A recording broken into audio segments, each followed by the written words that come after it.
hay que ir a neurología. Y a Eliana y a Diana, que todos nos escriben unos mensajes muy bonitos. Muchas gracias por participar con todo el amor. A María, mil gracias, como siempre, muy claro, a ponernos en el lugar de los niños. Chao, chao.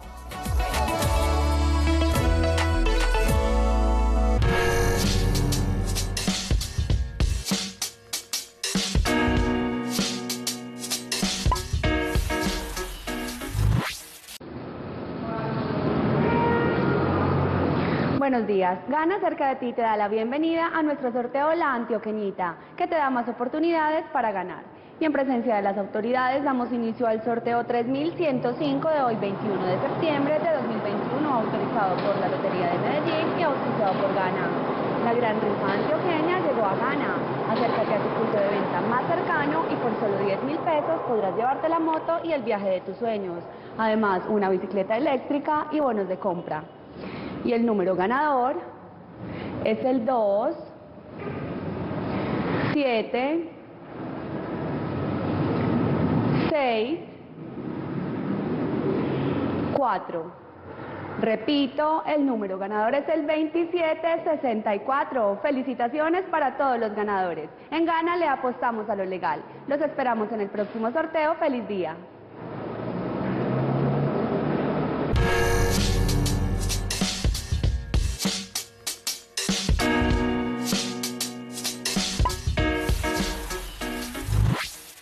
Este programa no contiene escenas de sexo o violencia. Contenido apto para menores de 12 años. Este contenido puede verse en alta definición y de forma gratuita a través de TDT.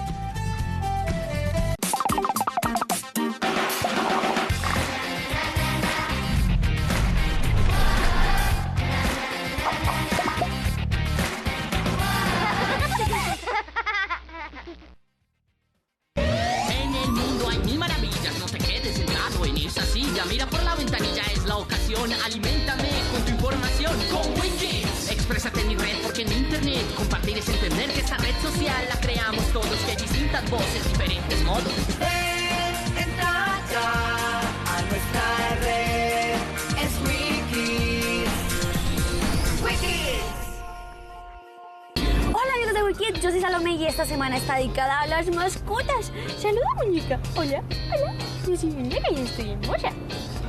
Y amigos de Wikis, si ustedes tienen perros o perras, igual que yo, les tienen que ver el primer video que nos lo envió María José y María del Mar. Ustedes saben que ellas son las expertas en culinaria aquí en Wikis y ellas nos van a enseñar a cómo hacer unas galletas para nuestros perros. Y el segundo video, no se imaginan quién lo envió. También lo envió María José y María del Mar. Y además de ser unas expertas cocinando, también son diseñadoras de moda.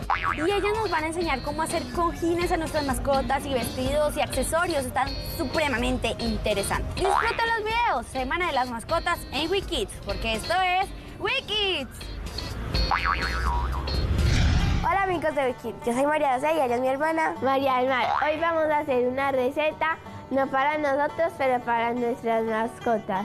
Se llaman galletas de avena y los ingredientes son 170 gramos de avena molida, 80 gramos de avena en hojuelas, 30 gramos de mantequilla, una pizca de sal, 4 cucharadas de azúcar, una cucharadita de polvo para hornear, leche la cantidad necesaria y un huevo. Para hacer estas deliciosas galletas empezamos mezclando todos los ingredientes secos.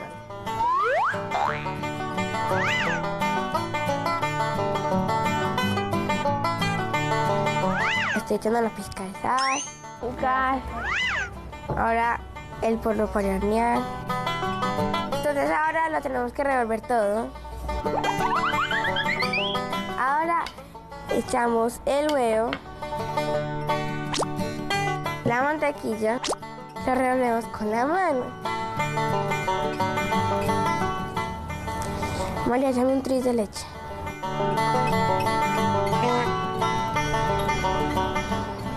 Hay que mezclar bien, porque si no, bueno, tiene que quedar pegotudo. Cuando ya está así, significa que ya está lista. Ahora María del Mar va a ayudarnos a continuar. Y ahora lo que sigue es amasar. Para eso necesitamos una bolsa plástica y un rodillo. María, yo te la paso.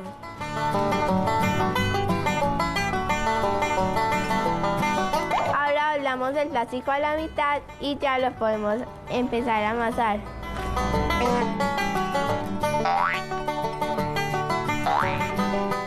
Y ahora cogemos un molde y lo hacemos.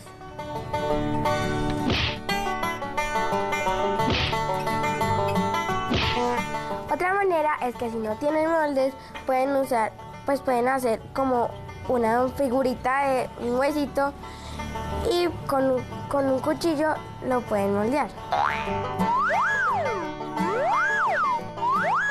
El procedimiento lo hacemos varias veces hasta que quedemos sin masa. Ok, mientras que María del Mar termina de hacer las galletas, yo voy a engrasar un molde con un poquito de aceite.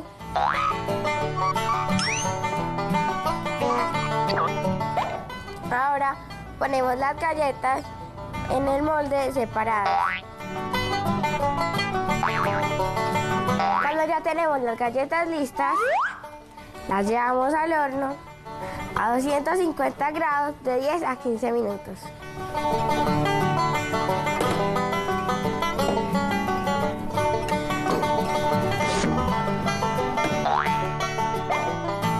Y así nos quedaron las galletas. Ahora vamos a ver si nuestra juez no las aprueba o no las rechaza. ¡Toña! Dame. ¡Qué lindo! Toña, sí. Toña. Galleta.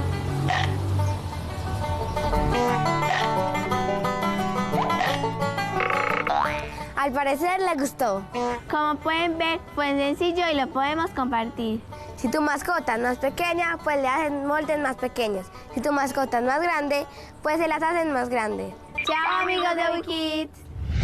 En agradecimiento a Toña, que estuvo tan juiciosa y se comió todas las galletas, le vamos a hacer unos accesorios para regalárselos. Inicialmente hemos decidido hacerle un cojín como este. Para eso necesitamos tela de jean, paño lenzi, hilo y algodón siliconado.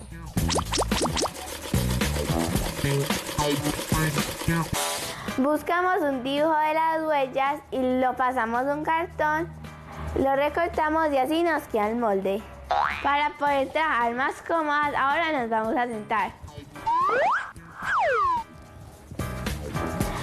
Vamos a empezar a dibujar esto en el pañuelo en sí.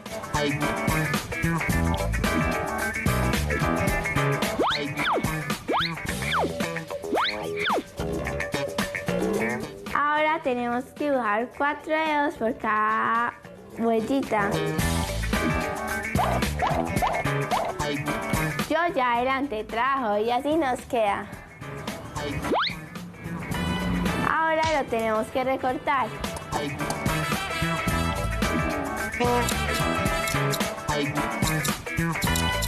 Yo también ya adelante este paso. Y así deben quedar. Mientras que yo termino de pulir esto, María José lo va a empezar a pegar con un alfiler.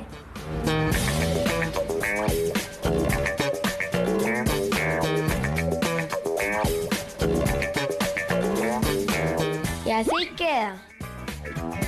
Ahora vamos a coser las huellas, para eso necesitamos un hilo grueso y lo vamos a hacer con una puntadita sencilla.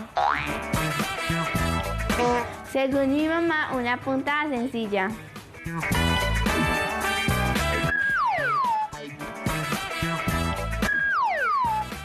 María del Mar ya terminó y me lo dejó así. Ahora, para coser la tela, lo tenemos que voltear por el revés. Para poderlo coser a máquina le hice una margen, dejando un espacio para poderlo voltear y rellenar.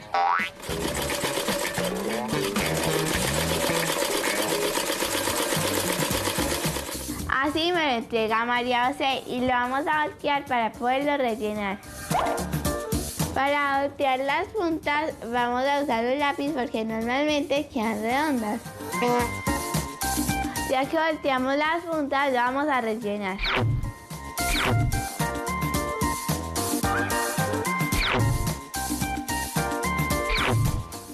ya que María del Mar terminó, lo voy a coser a mano. Ya terminé y así queda. Otro accesorio es la pañoleta. Solamente lo tenemos que cortar triangular, le hacemos un borde para que no se desfleque y listo.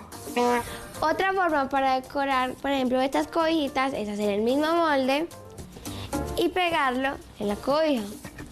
Y también podemos hacer collares y los podemos decorar con botones. Para los niños y para las niñas estas. Y ahora sí nuestra modelo. ¡Toña! Accesorio y moda para nuestras mascotas. Chao amigos de Wiki.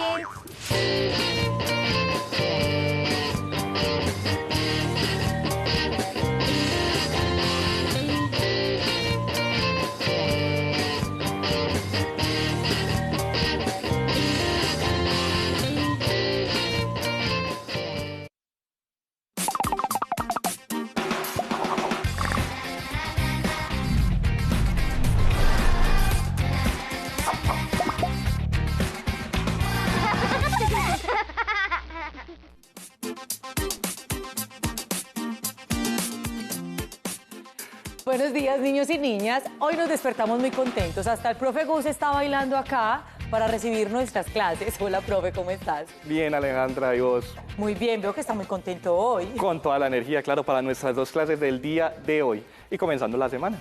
Excelente. Bueno, cuéntanos qué tienes hoy para nuestra clase, porque me imagino que, tanto como yo, los niños tienen una expectativa gigante de qué es lo nuevo que vamos a descubrir hoy. Bueno, para hoy tenemos hielo caliente y hielo al instante. ¿Has hecho de pronto hielos, cubitos de hielo en tu casa? Ay, sí, pero me demoro un montón porque entonces pongo el agua en la cubeta y tengo que dejarlo un par de horas allí en el congelador. Es correcto. Y hay que esperar pues un tiempo de que se congele. Hoy vamos a hacer hielo en un instantico. Hielo al instante. En un momentico. Va a ser maravilloso. Y va a ser bueno. caliente. Excelente. El hielo es frío, ¿no? Hoy Sí, va a ser hielo es caliente, frío. hoy va a ser hielo caliente. Aunque cuando uno se lo deja mucho en la cara o en la lengua, quema. Que más correcto, hay que tener cuidado con él. ¿Y el lenguaje que tenemos? Bueno, en el lenguaje vamos a hablar de, precisamente, lenguaje literario. Vamos a conocer algunos conceptos nuevos. Así que, niños y niñas, les recomiendo la bitácora educativa o el cuaderno de notas para que puedan recordar y luego explorar con más profundidad los términos nuevos que vamos a conocer el día de hoy. Profe, usted también, bitácora educativa. Yo Claro. tengo mi agenda de experimentos. Efectivamente. De hecho, los niños en casa, si tienen las botellas de agua ya listas, plásticas, pueden dejarlas en ese instante en el congelador y vemos ahora qué pasa. Bueno, niños y niñas, ya saben, botellas de agua en el congelador en este momento para saber qué pasa ahorita, a ver si podemos hacer hielo al instante. ¿Y Cuando bitácoras? estamos así como con ganas de algo frío. Es correcto. ¿Y se puede consumir? No, no se puede consumir por la concentración, pero sí nos puede servir para congelar varias cosas. Ah, bueno, excelente, para enfriar los productos de la nevera. Es correcto. Bueno, no siendo más, vamos a tener 2 clases maravillosas el día de hoy. Esperamos que estén disfrutando mucho, mucho nuestro programa y la bienvenida y acogida de todos los profes Melos, que ya somos un equipo gigante. Chao. Qué bueno.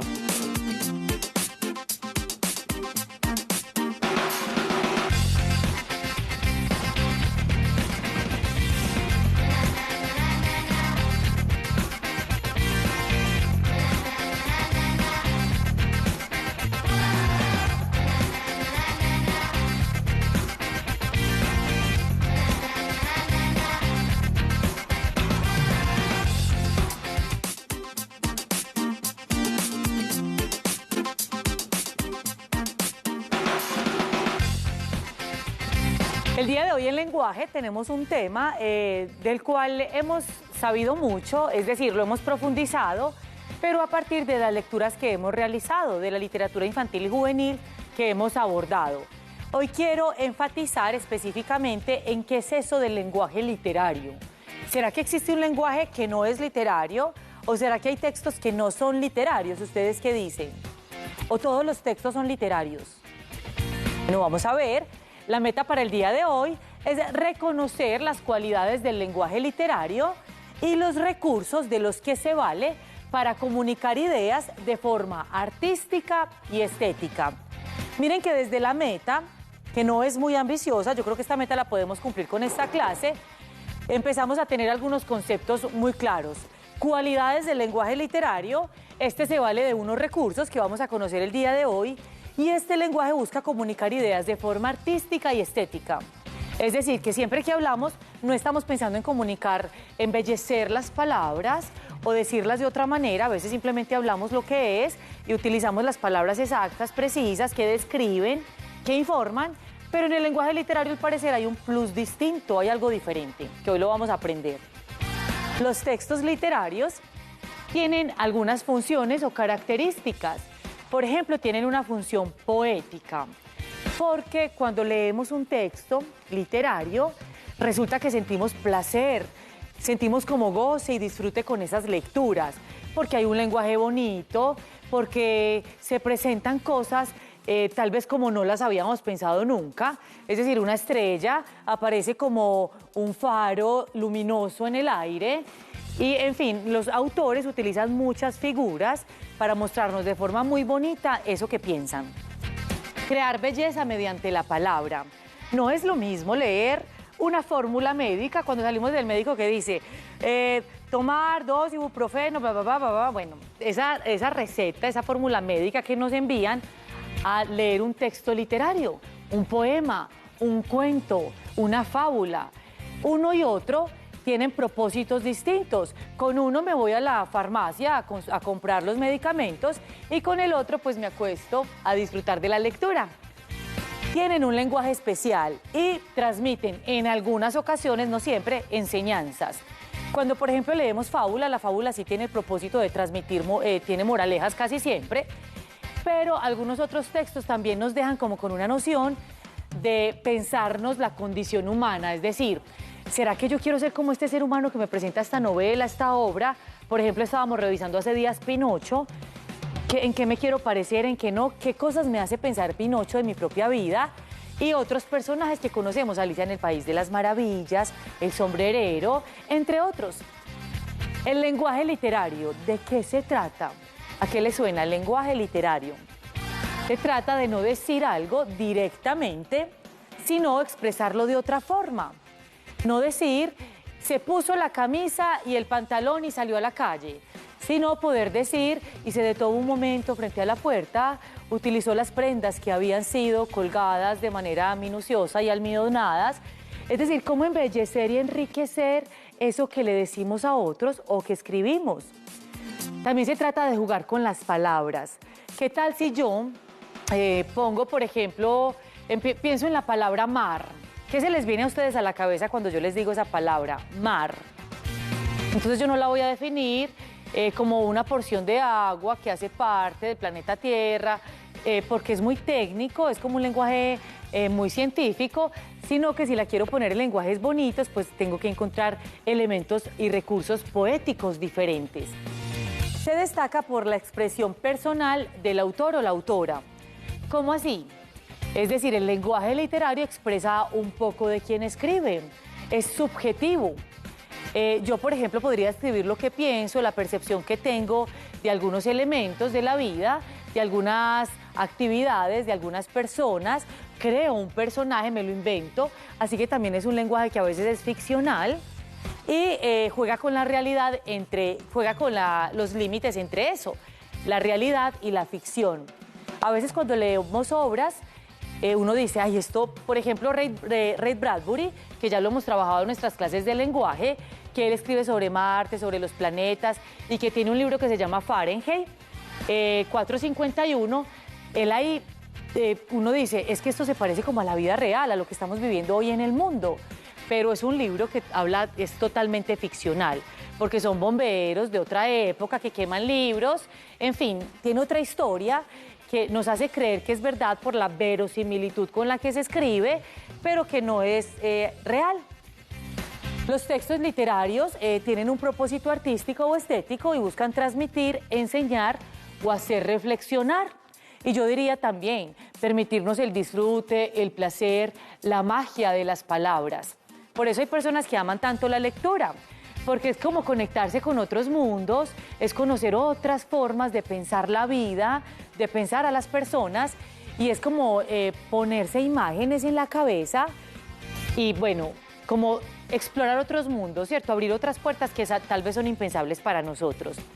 Entre los textos literarios tenemos los cuentos, los poemas, las fábulas, las novelas, las obras de teatro y las leyendas. Hemos trabajado algunos de esos acá en nuestra clase. Pero también hay textos que no son literarios. Por ejemplo, los informes de experimentos o los informes de algunas investigaciones, las noticias, las instrucciones, las recetas, las cartas, algunas cartas, porque hay un género epistolar que sí es muy literario, y los documentos científicos, porque creen que no son literarios, porque utilizan un lenguaje objetivo. Y el propósito de estos textos es precisamente informar o instruir, enseñar algo al otro. Entonces su propósito es transmitir información sobre algún tema específico. Entonces el lenguaje a veces es muy técnico, es muy objetivo. Por lo general en estos textos no se presenta la posición o el lugar subjetivo del autor. Por ejemplo, en una receta, yo tengo que decir cómo preparar una torta. Entonces, cuáles son los ingredientes y cómo se prepara, es decir, el paso a paso. Pero yo ahí, por ejemplo, no les puedo mandar a ustedes una receta para que preparen en casa diciendo la torta genera una felicidad gigante en el cuerpo, porque ustedes necesitan saber es cómo hacer la torta. Entonces, este tipo de textos tienen un propósito distinto y se escriben en un lenguaje muy distinto. Por ejemplo, hay un lenguaje, estos son los conceptos nuevos de los que les hablé ahorita. Vamos a tomar nuestro lápiz, nuestro cuaderno o nuestra bitácora educativa, vamos a escribir si quieren luego profundizar en estos elementos. El lenguaje denotativo y connotativo tiene que ver con esto que estamos hablando. El lenguaje literario es connotativo, ahorita vamos a ver qué es eso. Pero hay otro lenguaje que es denotativo que quería traerlo acá. ¿A qué se refiere? Al lenguaje que es explícito. Es decir, cuando hablamos de una palabra, es el significado que todas las personas conocemos de esa palabra. Es como que nosotros como comunidad que hablamos español, lo que entendemos por mesa, lo que entendemos por silla, lo que entendemos por árbol, no hay elementos subjetivos ni interpretación por parte mía cuando les digo árbol. Entonces es un significado universal. El diccionario de la Real Academia Española, por ejemplo, nos presenta esos significados y recoge todos los significados denotativos, el diccionario. Tengo un ejemplo. La mariposa. Si yo digo mariposa, el lenguaje denotativo, fui al diccionario de la Real Academia Española y mire lo que dice. Insecto de boca chupadora, con 2 pares de alas cubiertas de escama y generalmente de colores brillantes, que constituye la fase adulta de los lepidópteros. Entonces, miren, es un lenguaje técnico, preciso, explícito. ¿Qué es una mariposa? Es un insecto. Y ahí nos presenta algunas de sus características. Pero hay otro tipo de lenguaje, no siempre estamos hablando en este lenguaje técnico. De hecho, las mamás, las abuelitas o los papás a veces utilizan muchos dichos, muchas frases que funcionan como a manera de metáfora, como, ay, este vive por allá en las nubes. Y este vive por allá en las nubes, no es que realmente el niño esté montado y sentado en una nube, sino que es un ser muy elevado, muy despistado y no está muy atento siempre a lo que está pasando. Entonces, ese es otro tipo de lenguaje que se llama lenguaje connotativo. Este lenguaje connotativo es el que vemos mucho reflejado en los textos literarios. Entonces se emplea de forma figurada o simbólica, es decir, que ahí aparece el juego de palabras. Cuando decimos mariposa no decimos insecto que tiene alas y escamas y no sé qué, sino que decimos cosas como esta que nos presenta Federico García Lorca. Mire que él escribe un poema de la mariposa y miren lo que dice. Mariposa del aire, qué hermosa eres. Mariposa del aire, dorada y verde. Luz de candil, mariposa del aire. Quédate ahí, ahí, ahí. No te quieres parar, pararte no quieres. Mariposa del aire, dorada y verde. Luz de candil, mariposa del aire. Quédate ahí, ahí, ahí. Quédate ahí, mariposa. ¿Estás ahí? Entonces, miren, eso es un lenguaje muy poético y no se define la mariposa explícitamente, no se dice qué es, no se describe, como que no se quiere instruir al otro sobre qué es la mariposa, sino que se utilizan unas palabras, se juega con las palabras para mostrar a la mariposa de otra manera. Entonces no solo comunica información, sino que también aporta sentimientos y sensaciones y le permite al otro una interpretación. Cualquiera puede interpretar. Si yo digo mariposa, ustedes en sus casas van a pensar, ay, me acuerdo de la mariposa tornasolada que vi la otra vez, o me dan miedo las mariposas. Otro va a pensar, me da miedo las mariposas. Otro va a decir, ay, las mariposas cafés, mi abuelita dice que son de buena suerte. Otro va a decir, es decir, tiene múltiples sentidos e interpretaciones. Entonces, hace parte de la subjetividad, es decir, de eso que somos, de nuestras experiencias, de lo que hemos aprendido y construido en la mente, en el cuerpo, y a partir de eso leemos e interpretamos las palabras, los significados, el sentido de las cosas que escuchamos, que escribimos y que decimos. Un ejemplo, el lenguaje connotativo. Dice Mafalda, te conté que mi papá a su sueldo lo llama el concorde. ¿Qué se imaginan ustedes por el concorde? Y dice Mafalda, el concorde. El papá de este amiguito de Mafalda llama al sueldo, es decir, al salario que le pagan, el concorde. Y dice el niño, sí, por lo rápido que vuela. Dice Mafalda. Entonces, miren, ¿qué es el concorde? Vamos a sacar esta palabra por contexto, es decir, en medio de esta conversación, ¿qué podemos pensar que es el concorde? Sí, dice por lo rápido que vuela.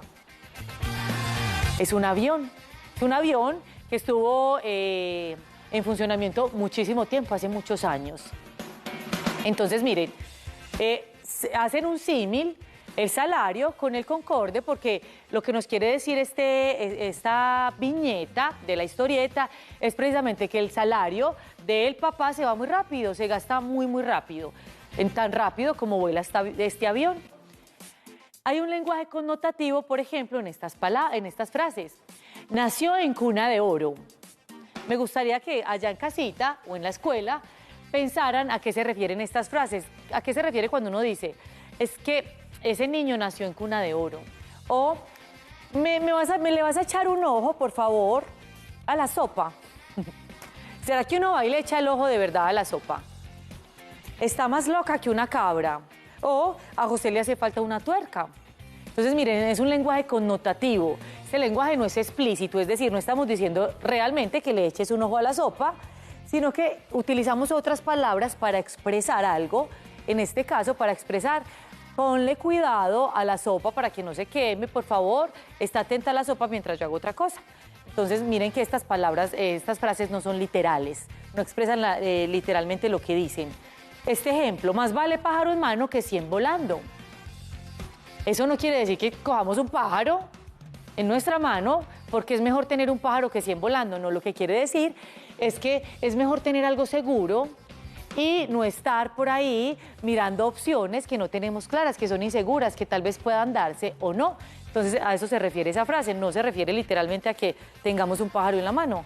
Entonces, ven, el lenguaje es metafórico, hace comparaciones, hace similitudes, reemplaza las palabras, jugamos con el lenguaje para decir cosas que no son literales, sino que le permiten al otro pensarse de otra manera el lenguaje. Para eso, entonces, hay unos recursos que se utilizan en el lenguaje literario.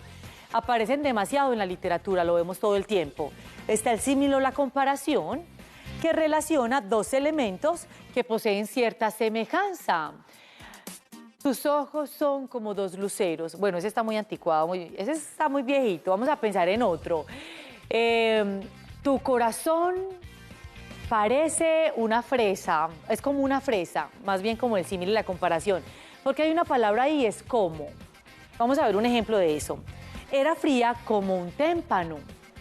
Como es una palabra clave para encontrar si es símil o comparación. Andrés es tan cobarde como un ratón. Ese es tan, no es así, es separadito y sin tilde. Seguramente el computador lo cambió porque a veces nos corrige ciertas palabras, pero esa no era la que queríamos escribir. Andrés es tan cobarde como un ratón.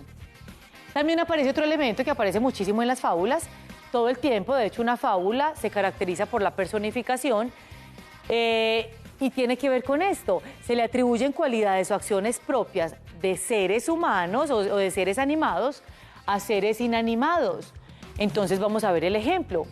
La luna le sonreía. ¿Será que la luna tiene vida y la luna sonríe? La luna llora, la luna corre, la luna duerme. No, pero a veces en muchas de las de poesía, de los textos literarios, pues los autores dicen que la luna duerme, que la luna se despierta, que la luna se esconde, que la luna corre, que la luna camina y que la luna sonríe. Entonces, miren, personifican a la luna. El mono, esto es de un cuento que se llama La Selva Loca, de la colección de Buenas noches, y dice: el mono se encargó de lavar los trajes de sus amigos. ¿Será que los monos en la vida real lavan los trajes? ¿Y será que un elefante se puede quitar su traje? ¿Y será que un tigre se puede quitar su traje de rayas y lavarlo y luego volverlo a usar? No, ¿cierto? Entonces es un lenguaje que nos permite jugar también, personificar, pues inventar, por ejemplo, escenarios, inventar animales que hacen cosas como si fueran seres humanos. Y eso es lo bonito del lenguaje, porque de ahí depende la creatividad del autor, en mostrarle al lector algo sin a veces tener que decirlo, sino cómo lo va a mostrar, cómo va a presentar que efectivamente el mono lava los trajes. Y las metáforas, por ejemplo, las metáforas tienen que ver con la identificación de dos términos, uno real y uno imaginario, que tienen alguna semejanza entre sí. Vamos a ver un ejemplo. Son lágrimas de cocodrilo. El tiempo es oro. Porque creen que me partió el alma. El tiempo es oro, por ejemplo, el tiempo porque es oro. Porque creen que eso es una metáfora, porque creen que el tiempo es oro. ¿Qué quiere decir eso? Que el tiempo es muy valioso, el tiempo de la vida es muy valioso, porque va siendo muy acelerado, vamos creciendo muy rápido, y como que a veces las cosas que vimos en el presente, en el minuto después se convierten en pasado. Lo que quiere decir es que el tiempo es muy valioso, y no que realmente el tiempo es oro, pues que es un lingote de oro, no, o sea, no tiene que ver con eso. Y me partió el alma. ¿Será que alguien nos puede partir el alma? Ustedes en sus casas y en sus colegios dirán: sí, profe, alguien nos puede partir el alma. Pero eso es un lenguaje figurado, es simbólico. Alguien no va a llegar y me va a decir: ¡pin! Te parto el alma. Sino que eso es para decir que me dolió mucho alguna situación, que me siento afectada, que me siento triste. Es decir, que esa situación me rompió de alguna manera algo de mis sentimientos. Me partió el alma. ¿O cómo lo explicarían ustedes en sus palabras? ¿Cuál es la finalidad del lenguaje literario? Entonces es producir placer en el lector. Es que cuando, por ejemplo, abrimos un libro de literatura, podamos cambiar el rostro, sonreír, que tengamos ganas de seguir leyendo esas páginas y que no nos aburra, porque entonces es un lenguaje tan técnico, tan científico, tan cerrado, tan objetivo, que no nos da posibilidad de pensar nada más, y además que a veces no lo entendemos, en fin. Para embellecer el texto, para poner más bonito las palabras. A veces, por ejemplo, hablando con otras personas, si yo le quiero, por ejemplo, decir algo a alguien, es distinto decirlo en palabras bonitas a decirlo de manera fría o muy objetiva. Para utilizar el lenguaje de forma artística y para producir experiencias estéticas en el lector, que eso lo atraviese, digamos, de manera sensible. Vamos a un recreo y ahorita seguimos hablando del lenguaje literario. Chao.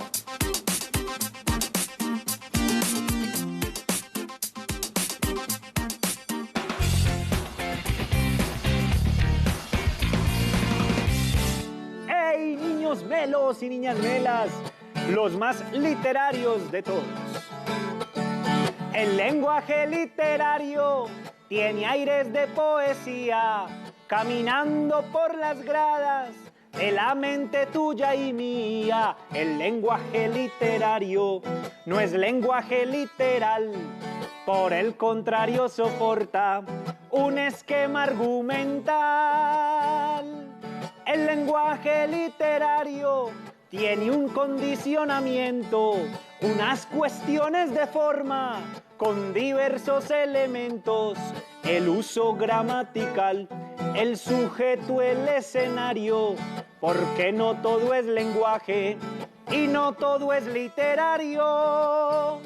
El lenguaje literario es el que llega y se queda, dando vueltas sin parar, al igual que una moneda, genera una expectativa con su singular destello y puede tener 1000 caras, pero siempre deja un sello.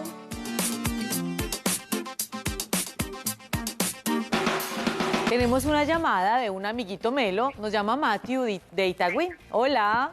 Hola, profe. ¿Cómo estás? Bien, ¿y usted? Muy bien, ¿ya nos habías llamado? Sí, señora. Mucho. ¿Cuántas veces? Pues ya hablé con todos los profes menos. ¿Ya has hablado con ¿Ya hablaste con todos los profes? Sí, señora. Ay, Me qué falta maravilla. uno de inglés. Excelente. Bueno, Mateo, cuéntame, ¿en qué grado estás? En cuarto. En cuarto grado. ¿Qué te pareció esto del lenguaje literario? ¿Lo habías abordado en algún momento en tus clases? Yo creo que no. Bueno, te voy a hacer 2 preguntas, pero no es una evaluación, para nada. Solo quiero saber qué piensas. 2 cosas. 1, ¿qué aprendiste de nuevo en esta clase? Y 2, ¿qué te gustaría aprender? Primero, ¿qué aprendiste de nuevo? ¿Qué aprendí? De nuevo, ¿qué fue nuevo para ti en esta clase? De los acentos connotativos. Ah, bueno, excelente. Del lenguaje connotativo, ¿cierto? Sí, señora. Eso no lo habíamos abordado en nuestras clases y me pareció interesante traerlo porque los textos literarios tienen un lenguaje connotativo. Sí, Que señora. tiene que ver con que utilizan las metáforas, juegan con el lenguaje, no se refieren de forma explícita a las cosas, sino que intentan poetizar y embellecer las palabras. Sí, pero... Matthew, y lo segundo, ¿de qué te gustaría aprender o qué tema te gustaría que trabajáramos? En cualquier clase, no tiene que ser en lenguaje solamente.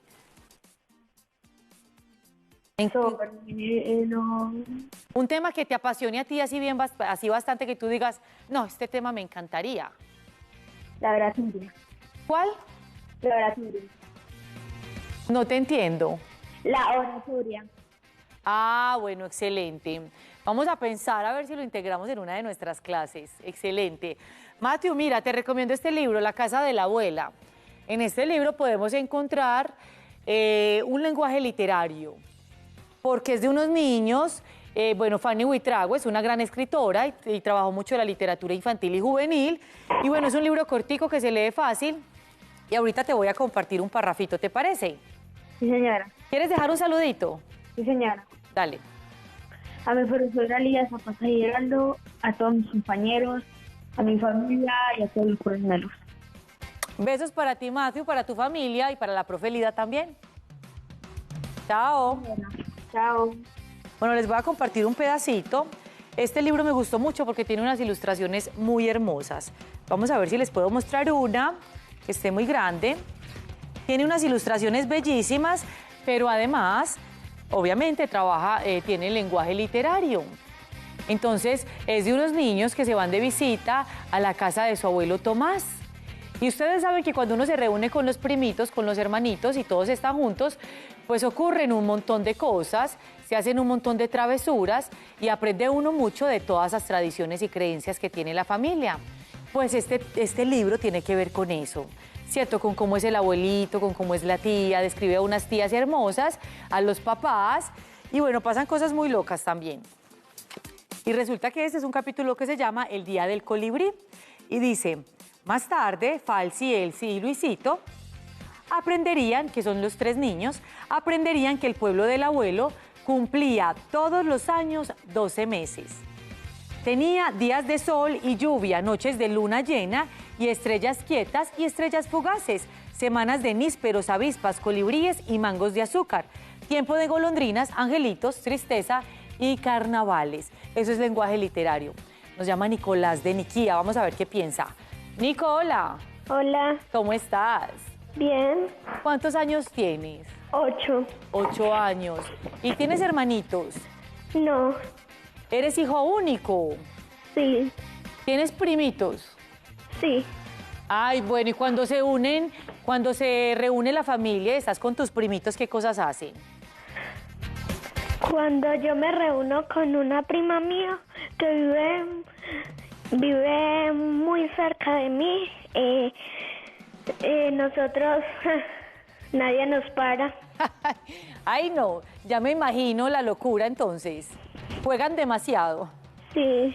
Bueno, me encanta. Nicolás, ¿y en qué institución educativa estudias?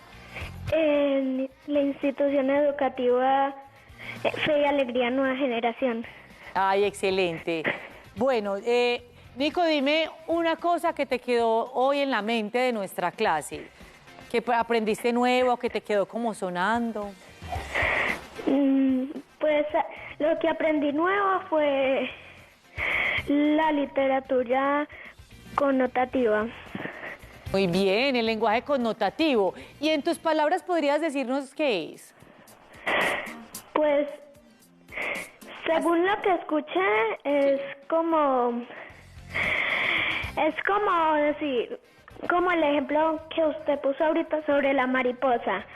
Pero en vez de decir la mariposa es un insecto, es como decir un poema sobre la mariposa. Pues la mariposa es bonita o bella. Sí, no se dice lo explícito. Por ejemplo, acá busqué en el diccionario esas palabras. Denotar es señalar que tiene un significado por fuera de la subjetividad. O sea, como por fuera de lo que sentimos, pensamos, no. Se debe definir ahí como claramente la palabra. Pero en lo connotativo sugiere un significado a partir de la asociación, por ejemplo, de ideas que me aparecen a mí. Entonces, por ejemplo, si yo digo mariposa, acá hay 10 personas que podríamos pensar 10 cosas distintas de la mariposa. Y también es utilizar un lenguaje distinto al explícito, entonces por eso se utiliza la metáfora, la comparación. Bueno, hay un montón de recursos y de figuras literarias para utilizar este lenguaje. Bueno, Nico, ¿quieres dejar un saludito? Sí. Dale. A mi profesora Novia Plata, a mi mamá, a mi papá, a mi abuela y a mi amiga Sofía que vive al frente. Ah, bueno, pero es que además de primitos tienes amiguitas. Mira, en este libro resulta que uno de los niños accidentalmente le da un golpe a una niña con un palito de juguete. Y sabes que del susto va y se sube a un árbol y no quiere bajar. Y se demora tanto ahí, horas y horas y horas, que hasta van a llamar a los bomberos para bajarlo. ¿Qué te parece esa situación? ¿Te ha pasado? No. Nada tan grave. Pues lo que le pasó a él sí me ha pasado, pero a un árbol yo no me he subido, me escondo tal vez. Tú asumes las consecuencias directamente. Bueno, pero ¿qué haces cuando lastimas a alguien accidentalmente? ¿Pides disculpas o te vas y te escondes o te enojas? Pues cuando yo aporreo a alguien, me disculpo y a veces cuando alguien empieza, a veces me enojo un poquitico. Bueno, hay que tener paciencia y es muy bonito. Hay una cosa que se llama reparar. Cuando yo daño algo o cuando lastimo a alguien, yo debo reparar eso que hice. Si quebré una porcelana, pues qué bien que la reponga o que la pegue. Pero si lastimé a un amiguito, qué bien que yo con mis palabras le diga, discúlpame, fue accidental, no quise hacerlo. ¿Te parece? Sí, y hace poquito me pasó una cosa de esas. ¿Qué, por ejemplo? ¿Qué te pasó? Estaba en piscina. Sí. Y entonces estaba con un amigo. ¿Qué pasó? Y él iba a salir y yo iba a tirar agua a un lado y le cayó en toda la nariz y casi que no respira. Claro, debió haber sido muy incómodo. ¿Y el amigo se enojó? No. Pero tú le pediste disculpas. Sí. Porque fue un accidente. Imagínate, uno ahí tira el balde de agua y el otro va saliendo y ¡qué sorpresa! Bueno, Nico, me encantó hablar contigo. Te mando muchos besos y para los niños y niñas que también nos ven desde el municipio de Bello. Chao. Mariana nos llama desde San Antonio de Prado. Vamos a ver qué piensa Mariana de todo este tema que estamos hablando. Hola. Hola. ¿Cómo estás? Muy bien, ¿y usted? Muy bien. Mariana, ¿cuántos años tienes? 10. 10 años. Mariana, bueno, cuéntame, ¿qué se te quedó hoy del tema de nuestra clase? Yo quiero preguntar eso para saber, por ejemplo, ¿tú tomas nota? Sí, tomé nota solamente sobre lo de la literatura Sobre el lenguaje. La literatura denotativo y el lenguaje connotativo. Lenguaje denotativo y lenguaje connotativo, que ambos, pues sobre todo el connotativo aparece mucho en la literatura, pero no hay textos puros, no hay textos como que uno diga, este texto solamente es narrativo, este texto solamente es lírico, porque los textos siempre se combinan mucho, hay una mezcla. Por ahí me decía mi jefa la semana pasada, que yo también tengo una profesora, y me decía, no hay textos puros, este es narrativo, pero también puede tener algo de texto informativo y algo de otro tipo de textos, expositivo. Bueno, Mariana, cuéntame alguna situación graciosa que te haya pasado. Mira, este libro tiene algunas situaciones graciosas. Cuéntame una que te haya pasado a ti con alguna amiga, amigo, prima, primo. Una situación graciosa que me haya pasado. Con una primita mía. Sí. Estábamos en la casa de mi hermana, entonces como mi hermana tiene un lorito, mi prima le metió el dedo y le picoteó. Eso es una situación que me dio mucha risa. Bueno, ¿y tienes cuántas hermanas? Tengo 3 hermanas y 7 hermanos, ¿cierto? Bueno, excelente. Muchos besos y abrazos para tu familia. Y bueno, ¿quieres dejarles un saludito, aprovechando que llamaste? Sí, quiero dejar un saludo a mi profesora Magdalena y a mis compañeritos de la institución educativa, Monseñor Víctor Ruiderman. Bueno, Mariana, abrazos y besos para ti. Bueno, chao, profe. Chao. Nos llama Sofía de Itagüí. Itagüí siempre conectado con profes Melos. Hola, Sofía. Hola, profe. ¿Cómo estás? Bien, ¿y tú? Muy bien. Sofi, bueno, cuéntame, ¿qué te pareció la clase de hoy? Vamos a ir concluyendo contigo nuestra clase. ¿Qué te pareció y qué quisieras decirle a los niños y niñas sobre este tema? Pues que... no sé. Tranquila, o sea, puedes ir organizando tus ideas mientras. Ok. O más bien otra pregunta. Ok. ¿De qué tema te gustaría, por ejemplo, que habláramos en otro momento en nuestras clases? Del respeto hacia otras personas. Del respeto mutuo o del respeto hacia otras personas.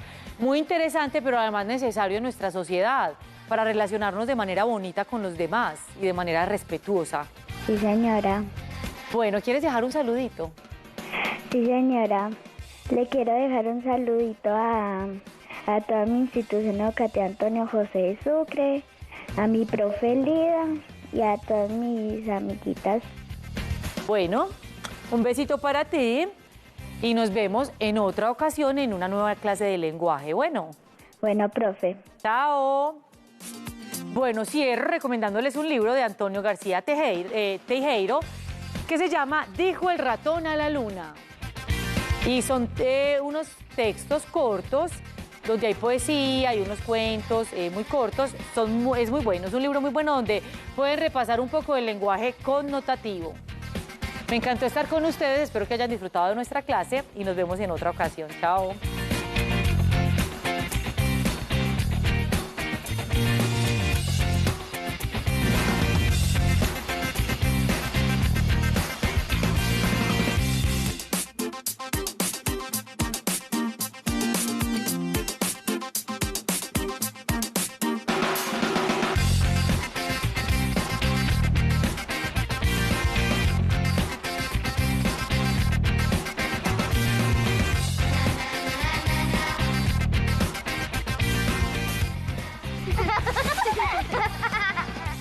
Hola, mi nombre es Luisa, tengo 8 años y estoy en tercero 1. A mí me gusta bailar, me gusta jugar.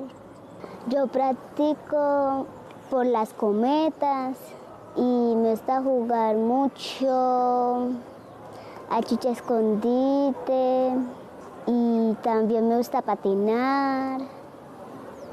Y me gusta estar con mi familia. No me gustó la pandemia porque estaba muy larga y eso no podía dejar salir a uno.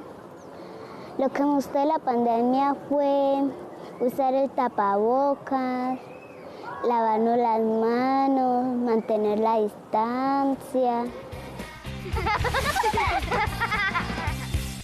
Ser doctora, porque la doctora salva muchas vidas y también me gustaría ver mucha gente.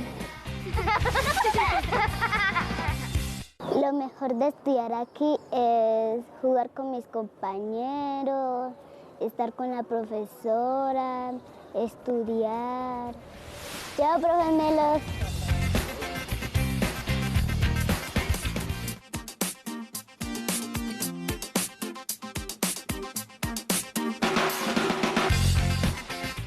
Hola, bienvenidos a nuestra clase de experimentos. Y hoy comenzamos en nuestra mesa porque necesitamos ir calentando lo que va a ser en un instante nuestro hielo caliente. Para eso, entonces, te recomiendo que tomes un recipiente, una hornilla, donde puedas calentar, y vamos a utilizar lo que se llama el acetato de sodio. Lo tenemos por acá disponible, acetato de sodio. ¿Qué vamos a hacer? Vamos a vertir 6 cucharadas de acetato de sodio en nuestro recipiente y lo pondremos a calentar durante unos 10 minutos aproximadamente. Acá va la primera. 1, 2, 3. Esta sustancia nos sirve mucho para el hielo caliente, pero no te preocupes si de pronto no lo tienes disponible, porque en un instante veremos qué hacer si no tenemos disponible a la mano nuestro acetato de sodio. Vertimos un poco de agua. Recuerden, 6 cucharadas acá de acetato de sodio y vertimos un poco de agua. Para eso voy a tomar un poquito de agua de acá con este vaso y agregamos esa poca cantidad de agua en el recipiente. Luego, puede ser con nuestra varilla de vidrio que ya hemos utilizado o con una cuchara que después puedas utilizar fácilmente. Mezclamos con el propósito de disolver un poco el acetato en el agua. Es posible que puedas percibir en este instante un leve olor o aroma a vinagre, y es porque el acetato de sodio está contenido dentro del vinagre. Entonces se percibe un pequeño olor a vinagre en este instante por acá en nuestro estudio. Dejamos nuestra varilla y ponemos a calentar, preferiblemente en fuego medio. Acá hemos utilizado una olla reciclada, nos va a servir para varios experimentos, para que no se pierda todo el calor, toda la energía que tiene la hornilla.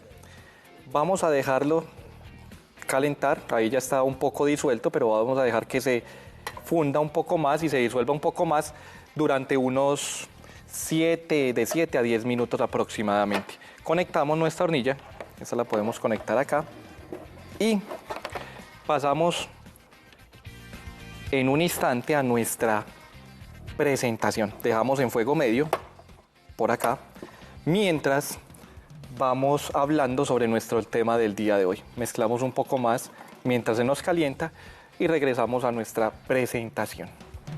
Muy bien.